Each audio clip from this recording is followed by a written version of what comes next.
भारत जोड़ो यात्रा से पहले देश भर में कांग्रेस जोड़ो यात्रा निकाली जानी चाहिए। कांग्रेस अब अपने लड़ने की इच्छा शक्ति और क्षमता को खो चुकी है। कांग्रेस पार्टी में बड़े पैमाने पर हो रहे इस धोखे के लिए पूरी तरह से पार्टी का शीर्ष नेतृत्व जिम्मेदार है।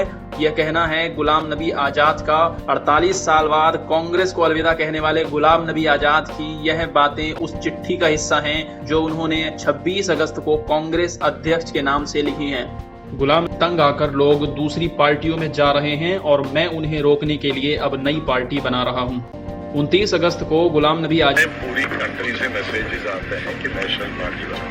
29 अगस्त को गुलाम नबी आजाद ने कहा कि मैं तो मोदी जी को बड़ा ही क्रूर आदमी समझता था और मुझे लगता था कि उन्होंने शादी नहीं की है और उनके बच्चे नहीं हैं तो उन्हें कोई परवाह ही नहीं है, लेकिन कम से कम इंसानियत तो है उनमें। कि मैं मोदी साहब को समझता था बड़ा क्रूर आदमी है, शादी नहीं की है, बच्चे नहीं है, बीवी है, तो इसको कोई परवाह नहीं होगा, लेकिन कम से कम इंसानियत तो उसने दिखाई। आपको जम्मू कश्मीर में कांग्रेस के 64 बड़े नेताओं ने इस्तीफा दे दिया है और इनमें पूर्व डिप्टी सीएम ताराचंद, पूर्व मंत्री माजिद वानी, घारू चौधरी और कुछ अन्य नेता भी शामिल हैं। सबसे पहले जानते हैं गुलाम नबी आजाद के कांग्रेस से अलग होने की सभी घटनाओं के बारे में। सितंबर 2013 राहुल ने मनमोहन सरकार के अध्यादेश को फाड़ने की बात की, जिसके विरोध में आजाद भी उतरे थे। जुलाई 2013 में सुप्रीम कोर्ट ने एक फैसला सुनाया था जिसमें भ्रष्टाचार के दोषी सांसदों और विधायकों की सदस्यता समाप्त कर दी जानी चाहिए।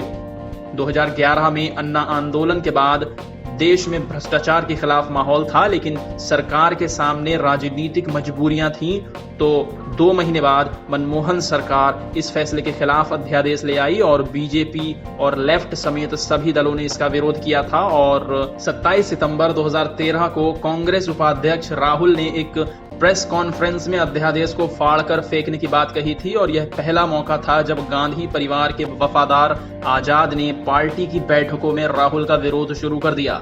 मार्च 2020 कांग्रेस के खफा नेताओं ने बनाया ग्रुप 23 और इसमें आजाद भी हुए थे शामिल। मार्च 2020 की बात है। कांग्रेस के 23 सीनियर नेताओं ने अध्यक्ष सोनिया गांधी को बागी तेवर दिखाना शुरू कर दिए थे और एक चिट्ठी भी लिखी थी। इस चिट्ठी में 2 बड़ी शिकायतें थीं। पहली शिकायत थी कि पार्टी का पूरा संगठन सुस्त पड़ चुका है और इसमें ऊपर से लेकर नीचे तक बदलाव की जरूरत है। दूसरी यह थी कि CWC की तुरंत एक बैठक बुलाई जाए और चुनाव के जरिए कांग्रेस का अध्यक्ष बनाया जाए। चिट्ठी लिखने वाले इन नेताओं को ही ग्रुप 23 कहा जाने लगा। फरवरी 2021 गुलाम नबी आजाद की राज्यसभा से विदाई के वक्त भावुक हुए थे पीएम नरेंद्र मोदी। 15 फरवरी 2021 के दिन गुलाम नबी आजाद के राज्यसभा का कार्यकाल खत्म हुआ था। विदाई कार्यक्रम में पीएम नरेंद्र मोदी ने भावुक भाषण दिया था और उनके आंसू भी छलक पड़े थे। उन्होंने कश्मीर में हुए एक बम धमाके को लेकर सीएम रहते हुए गुलाम नबी आजाद की शानदार भूमिका की तारीफ की थी। और जैसे अपने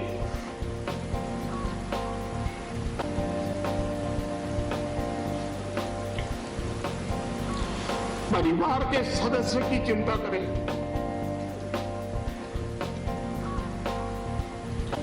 वैसी चिंता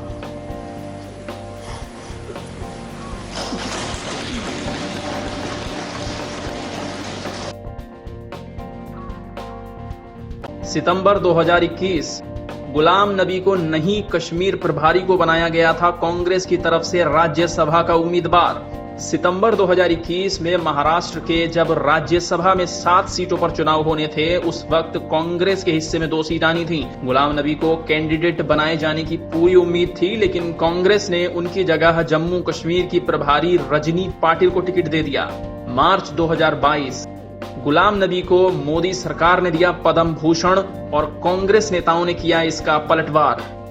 52 साल कांग्रेस के वफादार सिपाही रहे गुलाम नबी आजाद को जब 21 मार्च 2022 को मोदी सरकार ने समाज सेवा का पद्म भूषण दिया तो कांग्रेस नेताओं ने इसका जमकर विरोध किया और तंज भी कसा।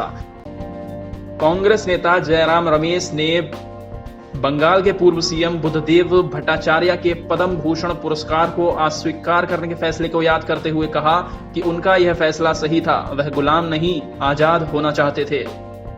यह सभी वो घटनाएं हैं जो गुलाम नबी आजाद और कांग्रेस के बीच की तलखी और उनके मिशन कश्मीर की ओर जाने की पूरी क्रोनोलॉजी को समझाती है। बीजेपी को खाड़ी में एक साथी की जरूरत है जो दिखने में अलग हो लेकिन अंदर से साथ हो।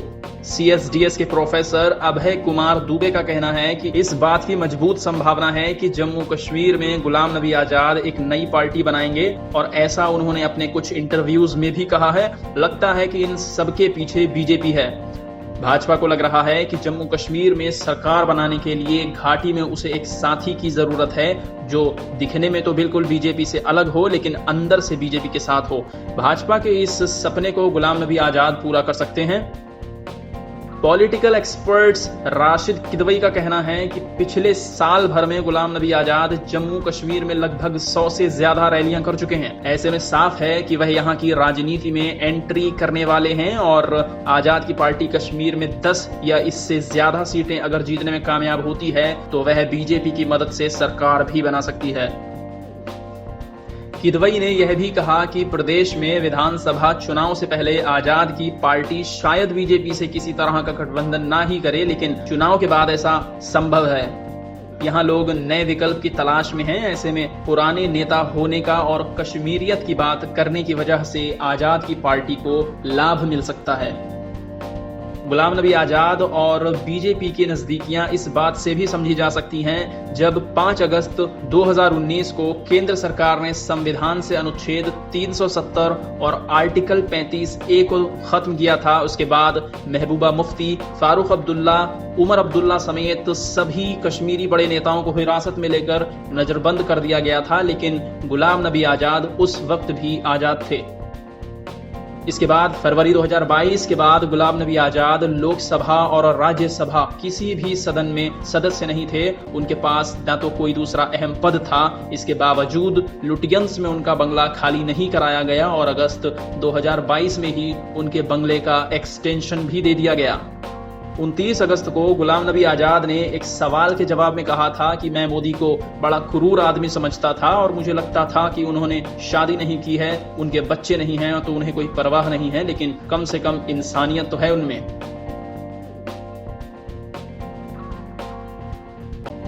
इस पूरी खबर पर अपनी प्रतिक्रिया हमें कमेंट बॉक्स में दें और हमारे चैनल द आर्टिकल हिंदी को अभी सब्सक्राइब करें ऐसे ही एक्सप्लेनर वीडियोस को देखने के लिए।